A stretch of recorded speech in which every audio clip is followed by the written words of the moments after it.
Грчките националистички кругови во директен напад на членовите на партијата на македонците Виножито, веднаш по објавувањето на извештајот на Обединетите нации за правата на малцинствата во Грција.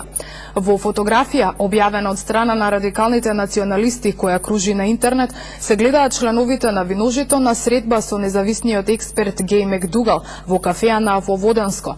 На сликата, на која се препознаваат Павле Васкопулос, Наце Парисис и архимандритот Никодим Царкњас, со броеви се обележани сите други активисти кои на Макдугал и ги пренеле своите ставови. Дополнително се објавени имиња и лични податоци на членовите на партијата.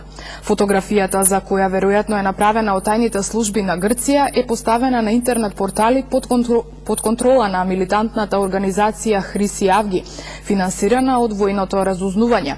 Грчки активисти за човекови права кои инсистираат на анонимност, објавените информации ги толкуваат како неформална потерница и закана за личната безбедност на македонските активисти во Грција.